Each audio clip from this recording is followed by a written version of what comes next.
نحمده ونصلي على رسوله الکریم اما بعد۔ میرے محترم دوستو، انتہائی برکت اور فضیلت والے دن شروع ہو چکے ہیں، اور اللہ رب العزت جب کسی سے محبت کرتے ہیں تو ایسے دنوں میں، برکت والے دنوں میں اور فضیلت والے دنوں میں اسے نیک اعمال کی توفیق عطا فرما دیتے ہیں، اسے قرآن کریم کی تلاوت کی توفیق عطا فرما دیتے ہیں، ذکر و اذکار کی توفیق، صدقات کی توفیق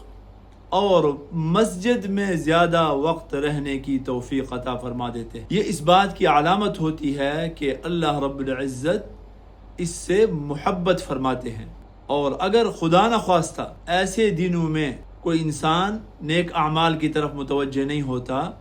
رمضان آ گیا مگر اسی طریقے سے غفلت چل رہی ہے، عشرہ ذی الحج آ گیا، ذی الحجہ کے 10 دن برکت والے دن چل رہے ہیں،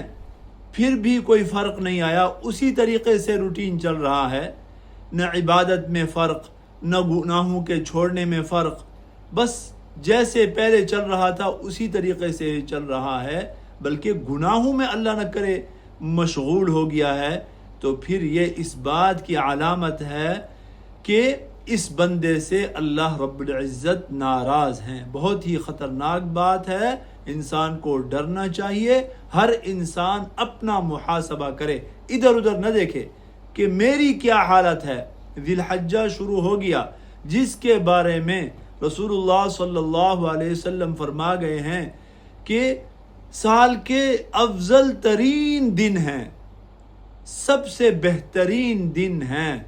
اللہ رب العزت کو ان دنوں میں نیک اعمال کرنا سب سے زیادہ پسندیدہ ہے۔ تو کیا میں نیک اعمال میں مشغول ہو گیا ہوں کہ نہیں؟ میں نے گناہوں کو چھوڑا ہے کہ نہیں؟ اگر حالت نہیں بدلی تو بس پھر ڈرنا چاہیے اس بات سے کہ اللہ رب العزت ہم سے ناراض ہے۔ اور یہ بات میں اپنی طرف سے نہیں کر رہا، بلکہ بہت بڑے امام غزالی رحمۃ اللہ علیہ نے اپنی مشہور کتاب احیاء علوم الدین، جس کو احیاء العلوم کہتے ہیں، اس میں لکھا ہے ان اللہ سبحانہ وتعالی اذا احب عبدا استعمله فی الاوقات الفاضلة بفواضل الاعمال، کہ اللہ رب العزت جب کسی بندے سے محبت فرماتے ہیں تو اسے فضیلت والے دنوں میں اور فضیلت والے اوقات میں فضیلت والے کاموں میں مشغول فرما دیتے ہیں۔ فضیلت والے دن ہیں تو بس ایسا بندہ روزے میں مشغول ہو جائے گا، قرآن کریم کی تلاوت میں، ذکر و اذکار میں، بس اللہ کی طرف متوجہ ہو جائے گا۔ وَإِذَا مَقَتَهُ، لیکن اگر اللہ رب العزت کسی سے ناراض ہیں تو استعملہ فی الاوقات الفاضلۃ بسیء الاعمال،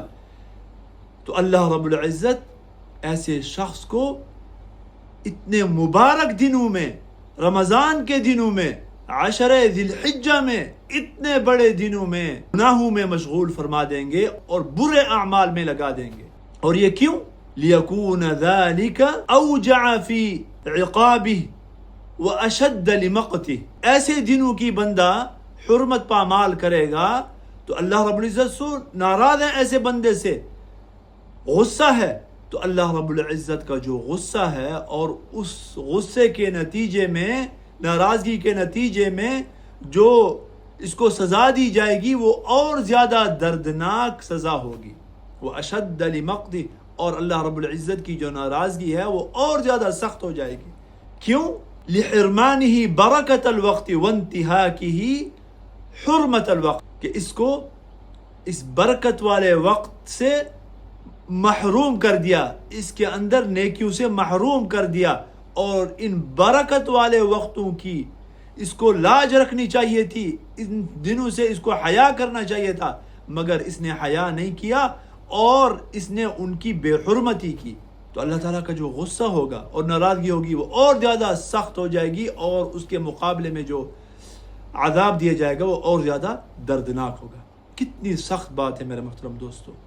لہذا انسان فوراً جو ہے نا اللہ کی طرف متوجہ ہو جائے، نیک اعمال کی طرف جو ہے نا متوجہ ہو جائے۔ میرے محترم دوستو، نفس کے ساتھ جو لڑائی ہے یہ مرتے دم تک لگی رہے گی،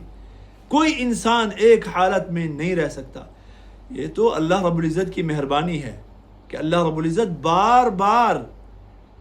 ہمیں اس طرح کے اوقات نصیب فرماتے ہیں، یہ ہمارے اوپر شفقت فرماتے ہیں، ہم سے محبت فرماتے ہیں۔ یہ اللہ کی محبت کی علامت ہے اپنے بندوں کے ساتھ، عمومی محبت کی، کہ میں تمہیں اس طرح کے اوقات دے رہا ہوں تاکہ تم تھوڑے سے اعمال کر کے بڑے درجات پا لو اور میرے قریب ہو جاؤ۔ لیکن اگر کوئی بندہ ایسے دنوں کی بھی بے حرمتی کرتا ہے تو اس کا مطلب ہے کہ یہ بہت ہی محروم قسم کا بندہ ہے، اور اس سے اللہ رب العزت جو ہے نا وہ ناراض ہے۔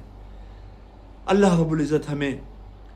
ایسی دنوں میں محرومی سے بچائے، اور اللہ پاک ہمارے لیے ان دنوں کو آخرت کا توشہ بنائے، ایسے اعمال کرنے کی توفیق نصیب فرمائے کہ ہمارے لیے آخرت کا ذخیرہ بن جائے۔ وآخر دعوانا ان الحمد للہ رب العالمین۔